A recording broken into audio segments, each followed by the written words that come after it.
के पॉलिटिकल गलियारों में एक नया विवाद है। डिप्टी सीएम सुरेंद्र चौधरी ने एक बयान दिया है जिसमें उन्होंने ये कहा कि इस वक्त पीडीपी बीजेपी की बोली बोल रहा है। जी हाँ, उन्होंने कहा है कि बीजेपी दिल्ली से जो भी लिख के भेजता है अगले दिन पीडीपी वही यहाँ रटता है। इस वक्त हमारे साथ पीडीपी के लीडर जोहेब मीर जुड़े हुए, मजीद बात करते हैं। जोहेब साहब, किस तरह से देख रहे हैं इस स्टेटमेंट को जो डिप्टी सीएम ने दिया हुआ है? It's a very immature statement, एक हिसाब से पॉलिटिकली इमेच्योर स्टेटमेंट।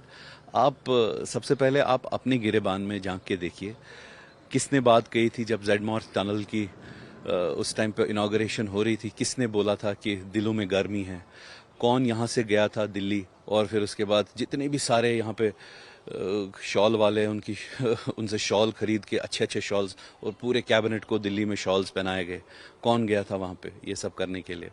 फिर उसके बाद कौन बार बार एक हिसाब से वादा करके जब स्टेटहुड जो था, उन्होंने वादा करा था कि स्टेटहुड की तो बात नहीं हम करेंगे, हमको 370 की बात करनी है। किसने अपना स्टांस डाइल्यूट किया?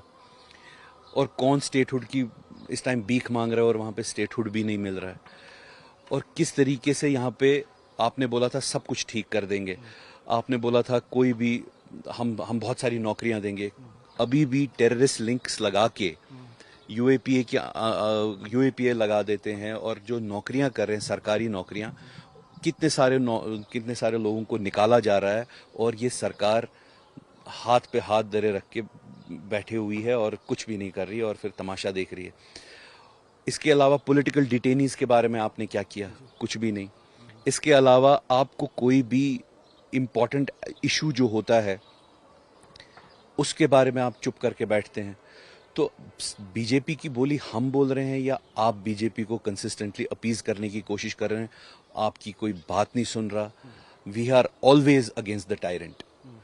विनती करने से टायरेंट के सामने, डिक्टेटर के सामने कुछ हासिल नहीं होगा। आपके पास 50 एमएलए हैं, आपके पास पावर है, आपके पास कश्मीर के लोगों का जो मैंडेट है उसको अगर आपको यूज भी नहीं करना आ रहा है आपको बिकॉज ऑफ योर इनएफिशिएंसीज, कम से कम अपनी आवाज तो बुलंद कीजिए। आप लोग आवाज भी बुलंद नहीं कर रहे हैं। तो दिस इज इररिस्पॉन्सिबल।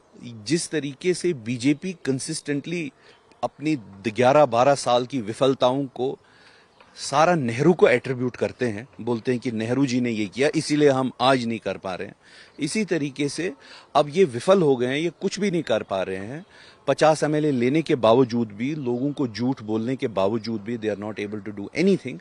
देयरफॉर अब ये यहाँ पे बोल रहे हैं कि जी पीडीपी बीजेपी के साथ है। अभी भी इनको ख्वाब आ रहा है कि पीडीपी बीजेपी के साथ है। This is nonsense, it's politically immature. They should look at the skeletons in their bed rather than pointing fingers towards the PDP.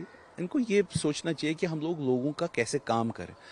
आप दिल्ली के लिए मत काम कीजिए, आप दिल्ली के साथ अगर काम करेंगे हम फिर भी उसके साथ आपके साथ है, अगर आप दिल्ली के साथ काम करें। लेकिन दिल्ली के लिए तो कम से कम काम मत कीजिए। आप दिल्ली के लिए काम कर रहे हैं, आपने अपनी चुप्पी साधी हुई है अपनी कुर्सी बचाने के लिए।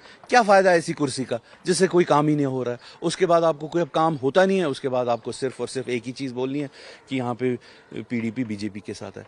What a very sorry state of affairs even after having 50 MLAs. बहुत शुक्रिया। तो आपने सुना पीडीपी के लीडर जोहेब मीर को कह रहे हैं कि बीजेपी जो है, सेंटर जो है, दिल्ली जो है, उसके साथ काम कीजिए, उनके लिए काम मत कीजिए। न्यूज़ 18 के लिए अयूब खान के साथ श्रीनगर से मैं सरोज कफील।